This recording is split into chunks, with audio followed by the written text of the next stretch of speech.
On a pas mal de références, donc on a nous en ce moment des renoncules qui sont là, donc qui ont été poussés à froid tout l'hiver. On a également de l'alstromeria. Mais aussi Germini, Gerbera, lys asiatique, Fresia ou œillet de poète.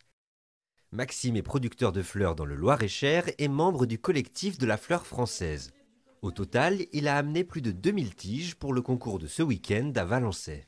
On a quand même des volumes à respecter, puisqu'en fait, comme c'est un concours, il faut que chaque participant ait le même nombre de fleurs, à peu près les mêmes coloris, pour que ce soit plutôt égal, que tout le monde ait la même chance.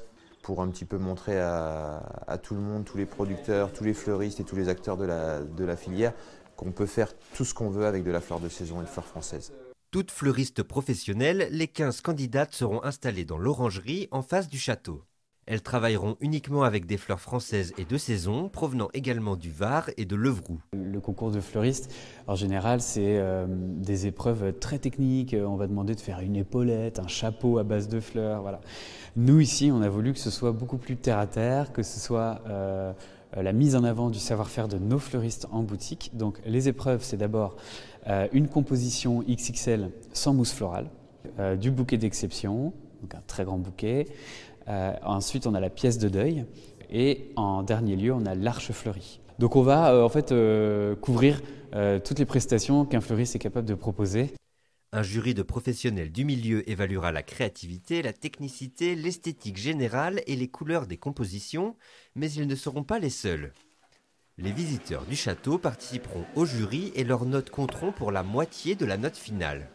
Une fois le concours terminé, les créations pourront être observées dans le château la semaine suivante. On aura des compositions dans le château, bien sûr, visibles, avec des bouquets présents dans les différentes pièces, et puis d'autres structures, des arches, des grandes compositions XXL, qui au fur et à mesure du concours viendront aussi fleurir le site. L'idée après, c'est effectivement que les visiteurs, le public, puissent profiter de ce qui aura été créé durant le concours et de ce qui servira aussi à décorer le château. C'est surtout l'occasion de remercier et d'encourager cette filière de la fleur française. Moi, je suis vraiment très fier que le château de Valençay puisse être associé à ce collectif de la fleur française et qu'on puisse devenir le château de la fleur française.